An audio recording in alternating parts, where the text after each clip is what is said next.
Papuri sa Diyos, papuri sa Diyos, papuri sa Diyos sa kaitaasan, sapagkat kasasan, ikaw lamang, O Jesucristo, ang Panginoon, kasama ng Espiritu Santo sa kadakihan ng Diyos Ama. Amen. Ng Diyos Ama. Amen. Papuri sa Diyos, papuri sa Diyos, papuri sa Diyos sa kaitaasan.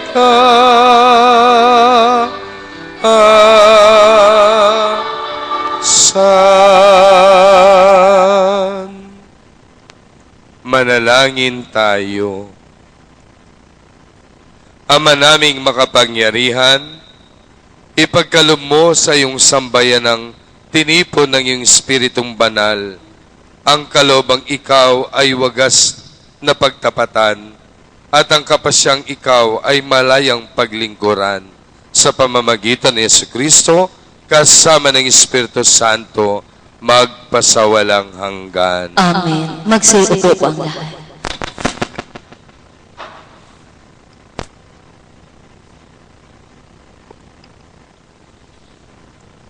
Pagbasa sa mga gawa ng mga apostol.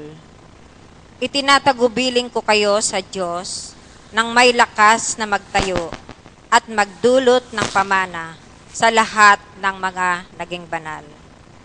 Noong mga araw na iyon, winika ni Pablo sa mga matatanda ng iglesia ng Efeso.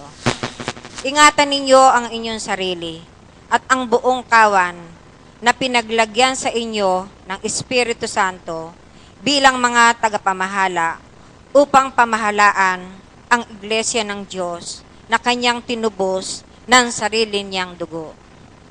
Nababatid ko na pagkaalis ko ay magsisipasok ang mga ganid na lobo na di magpapatawad sa kawan. At sa inyo ay magsisilitaw na mga tao ay magtuturo ng mga masasamang bagay upang maakit nila ang mga alagad.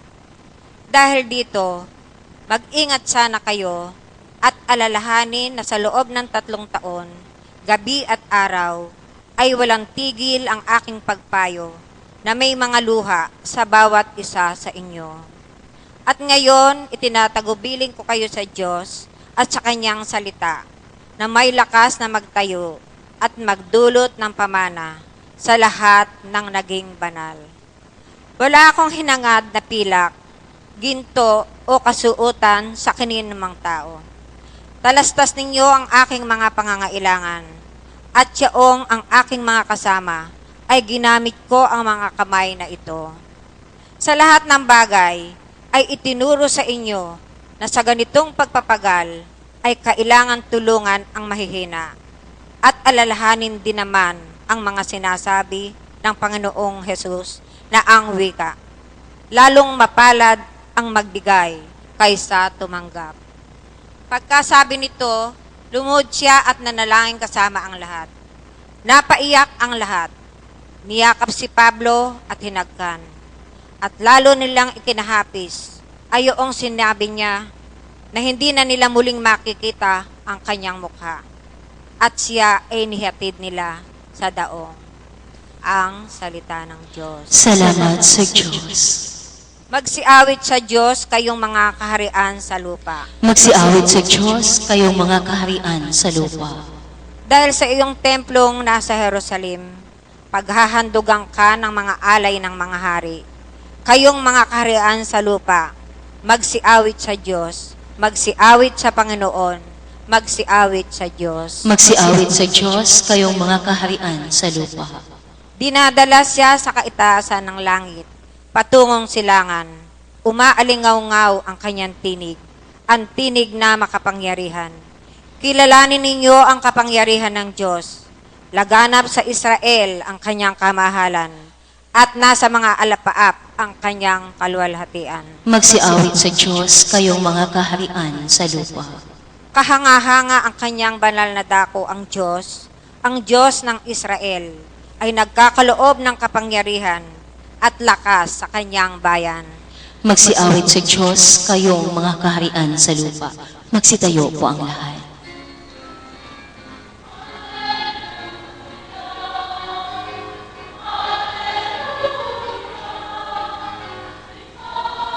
Panginoon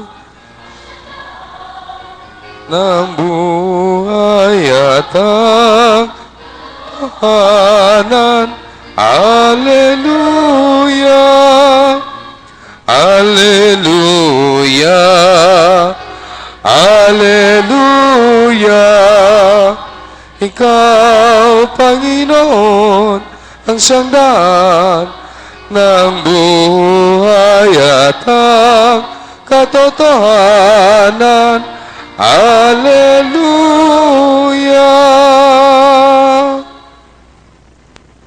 Sumainyo ang Panginoon. At sumaiyo rin. Pagbasa sa mabuting balita ng Panginoon ayon kay San Juan. Papuri sa iyo, Panginoon.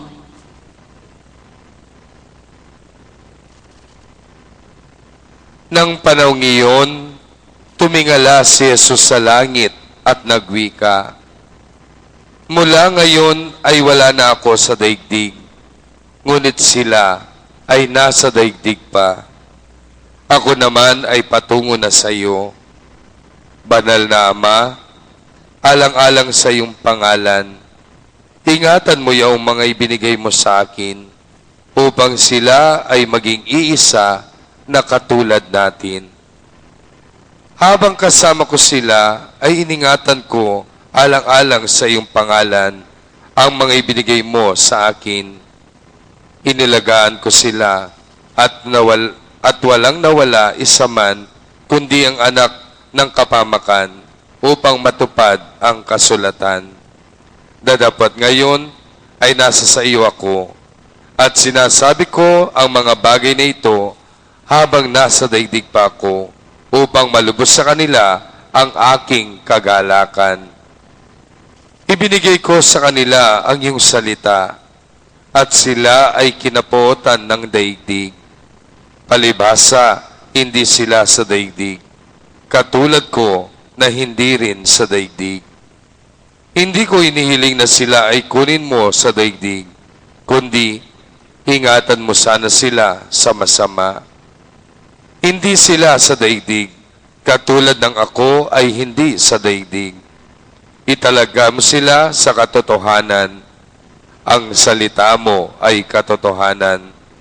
Kung paanong sinugo ako sa daigdig, gayon din naman sila ay sinugo ko sa daigdig. At dahil sa kanila, ay itinatalaga ko ang aking sarili, upang sila rin ay matalaga sa katotohanan. Mga kapatid, ang mabuting balita ng ating Panginoon. Pinupuri ka namin, Panginoong Hesukristo. Magsiupo po ang lahat. Muli po, magandang umaga sa inyong lahat. Palakpakan muna po natin ang ating Panginoon. Pakigreet po natin ng good morning yung mga katabi po natin. Sige po, lahat po ay batiin natin. Alam mo ninyo mga kapatid, napakasaya at napakaganda ng araw na ito dahil po sa Ebanghelyong binasa natin para sa araw na ito. Amen? Bakit? Kasi po, alam mo ninyo, ako po personally, nung basahin ko po itong Ebanghelyo natin para sa araw na ito, talagang iba po ang aking naramdaman. Bakit? Kasi po ang Ebanghelyo po natin na binasa para sa araw na ito ay panalangin ng ating Panginoon. Amen? Hindi po ba sa karanasan natin, napakasarap pagka tayo may taong nagdarasal para sa atin. Kaya tayo po, lagi natin sinasabi yan sa isa't isa, huwag mo akong kalimutan sa dasal mo. Apo, pagdasal niyo po ako. Father, pagdasal niyo po ako. Lagi ko natin pinagbibili niyan. Bakit? Kasi po sa karanasan natin, napakasarap na may taong nagdarasal para sa iyo. Ano pa kaya? Kung ang nagdarasal para sa iyo ay ang Panginoon. Ang ebanghelyo nating binasa ngayon, kung susuriin po natin, ito ay ang panalangin ng Panginoon para sa ating lahat. Kaya palakpakan po natin ang Panginoon. Napakasarap na malaman natin na mismong Panginoong Yesus ipinagdasal